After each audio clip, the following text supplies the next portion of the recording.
Terima kasih Yang Berhormat Ketua, terima kasih Yang Berhormat Batu Gajah. Untuk makluman ahli-ahli Dewan Yang Mulia ini, buat masa ini akta-akta yang ditadbir oleh Perkeso adalah merupakan skim insurans sosial komprehensif terutama bagi golongan pekerja yang berpendapatan rendah. Kesuma melalui Perkeso sedang meneliti kerangka pelindungan sosial baru untuk memberi pelindungan selamatan sosial 24 jam sehari dan menyeluruh di seluruh waktu bekerja kepada seramai 7.6 juta orang pekerja secara khusus dan rakyat Malaysia secara amnya. Secara prinsipnya, kerangka ini berupaya merapatkan jurang ketidaksamaan sekaligus memastikan tiada pekerja tercicir daripada mendapat perlindungan pada bila tiba masanya.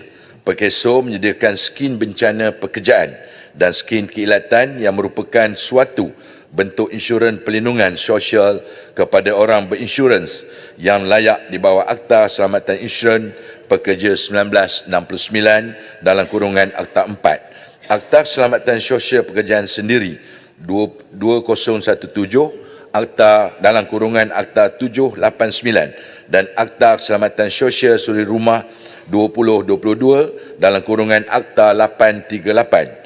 Faedah-faedah yang disediakan di bawah skim bencana kerja adalah faedah perubatan, faedah hilang upaya sementara, faedah hilang upaya kekal, faedah orang tanggungan, allowance layanan sentiasa, faedah pengurusan mayat dan kemudahan pemulihan jasmani atau vocational. Di bawah skim keilatan, faedah-faedah yang disediakan adalah pencen ilat, bantuan ilat, allowance layanan sentiasa pencen penakat, kemudahan pemulihan jasmani, vocational, return to work dengan izin, dialisis, faedah pengurusan mayat dan faedah pendidikan. Skim ini turut menyediakan faedah perubatan di mana orang berinsurans yang layak boleh mendapatkan perkhidmatan rawatan secara percuma ataupun secara tuntutan bayaran ganti belanja berdasarkan kadar yang diluluskan oleh Perkeso dan tertakluk pada Akta Fee 1951 di mana klinik atau hospital kerajaan ataupun swasta yang berdaftar dengan Perkeso. Dengan kadar caruman yang rendah, pencarum layak mendapat faedah-faedah perubatan di bawah akta yang secara langsung dapat membantu rakyat khususnya pencarum-pencarum dalam kalangan B40. Terima kasih Yang Berhormat Ketua. Yang Berhormat Batu Gajah, soalan tambahan. Terima kasih Yang Berhormat Timbalan Menteri. Saya terima baik jawapan yang diberikan. Sebagai soalan tambahan, saya juga ingin tahu apakah jenis perlindungan yang bakal dilaksanakan di bawah skim bencana yang berlaku di luar waktu kerja, dan juga adakah kerajaan akan menguatkuasakan caruman wajib untuk skim pekerjaan sendiri, dan jika ya, bila ia akan dilaksanakan, dan jika tidak, kenapa ia tidak akan dilaksanakan? Terima kasih. Yang Berhormat Menteri. Terima kasih Yang Berhormat Batu Gajah yang juga merupakan mantan Menteri Kesuma. Sudah pastilah jiwa beliau untuk membawa Kesuma ke tahap yang lebih tinggi. Terima kasih Yang Berhormat. Buat masa ini, Perkeso telah memperluaskan dan dari segi pelindungan keselamatan sosial pekerjaan sendiri kepada 20 sektor. Skim ini merupakan caruman secara sukarela dan 20 sektor ini kalau saya sebutkan makan masa sikit 20, tetapi salah satunya pengangkutan barangan dan makanan, pertanian, peternakan, perhutanan dan sebanyak 20 yang ada kita letakkan di dalam cadangan kita. Dan pihak Kesuma bercadang untuk memastikan perlindungan di luar waktu bekerja yang Berhormat nyatakan sebentar tadi adalah melibatkan di bawah agensi yang disarankan juga melalui majikan-majikan pekerjaan seperti Kongres Satuan Kerja Malaysia yang iaitu MTUC dan juga Persatuan-Persatuan Majikan Malaysia MEF Dan perkara ini sebenarnya yang dinyatakan oleh Yang Berhormat sebentar tadi, kita akan melakukan melalui yang dilakukan juga kepada Sabah dan Sarawak, yang bermula kita nyatakan pada 24 dan 25 Julai di negeri Sabah dan 29 hingga 30 di Sarawak. Dan bincangan dua hala ini saya juga terlibat.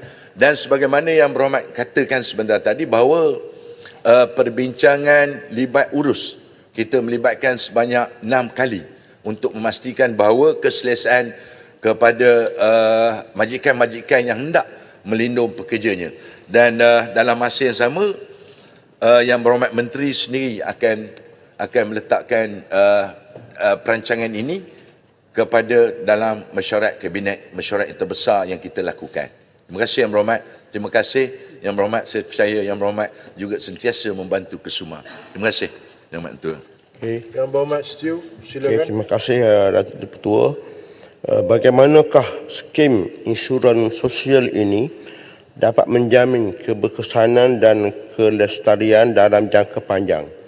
Adakah terdapat kajian khusus yang membuktikan bahawa skim ini mampu bertahan dalam situasi ekonomi yang tidak menentu? Dan bagaimanakah Perkesa merancang untuk mengintegrasikan skim insurans sosial yang sedia ada seperti KWSP dan SOCTO? Adakah terdapat pelan ataupun cadangan penyelarasan antara semua agensi keselamatan sosial yang supaya tiada pertindihan atau kekeliruan dalam penyampaian manfaat? Dan insurans Perkasa ini dah lama diperkenalkan. Apakah penambahbaikan perlindungan insurans yang telah pun dilaksanakan oleh Perkasa? Sekian, terima kasih. Yang Berhormat Menteri. Yang Berhormat, soalan yang ditujukan itu amat baik sekali kerana memandangkan kita telah banyak melakukan banyak perubahan-perubahan kebaikan kepada masyarakat. Umpamanya kita menaikkan kadar khairat kematian ataupun faedah pengurusan jenazah mayat daripada 2,000 kepada RM3,000. Dan di bawah skim ini termasuklah skim bencana pekerjaan, iaitu saya nyatakan tadi seperti jawapan sebentar tadi, iaitu pencen keilatan, skim keilatan dan juga bencana domestik. Keilatan ini maksudnya di bawah Akta 4 yang telah diperluaskan kepada pekerja asing juga, kepada pekerja asing juga yang kita tambah baikkan. Dan siling maksimum caruman juga daripada RM5,000 dinaikkan kepada RM6,000. Tetapi walau bagaimanapun kita tetap maksima kepada pencen keilatan ini sebanyak 3,000, RM3,217, 50 sen. Dan minimanya adalah 550. Dan ini telah kita menambah baik. Kalau dahulu kita tidak sampai ke tahap itu. Dan kajian ini kita buat selama 5 tahun sekali. Dan yang terbaru yang kita nyatakan skim yang ditanyakan oleh Yang Berhormat sebentar tadi, yang terakhir kita lakukan adalah pada tahun 2023. Sebenarnya setiap 5 tahun kita membuat kajian. Begitu juga dengan bantuan yang diberikan. Kalau dahulu pendapatan bulanan pilihan yang diinsurankan sebanyak RM1,050. Kita hanya mencarung sebulan RM13, RM10. Sebenarnya Yang Berhormat Yang Ketua, banyak saya nak nyatakan dalam ini, soalan yang ditanyakan oleh Yang Berhormat sebentar tadi banyak. Tetapi kengkangan masa tidak dapat saya nyatakan satu persatu, tetapi saya ringkaskan sebenarnya sehinggalah kepada RM3,950, carumannya hanya RM49, 40 sen secara bulanan. Setahun 592, 80 sen saja. Tetapi yang menjadi persoalan yang ditanyakan oleh Yang Berhormat sebentar tadi, apakah kengkangan? Setakat ini kami sedang membuat kajian, tidak lagi mempunyai buat masa ini, tidak lagi ada kengkangan yang hendak kami lakukan. Mungkin seperti insurans juga, peniaga-peniaga insurans ini Kebiasaannya atas caruman insurans itu juga yang dibuat putaran untuk membayar sebarang kemalangan yang berlaku. Itu kalau insurans. Tapi insurans ni mahal, Yang Berhormat Betul.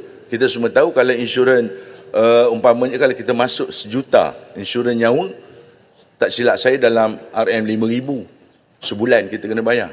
Tetapi ini hanya belasan ringgit saja sebulan. Terima kasih, Yang Berhormat Betul.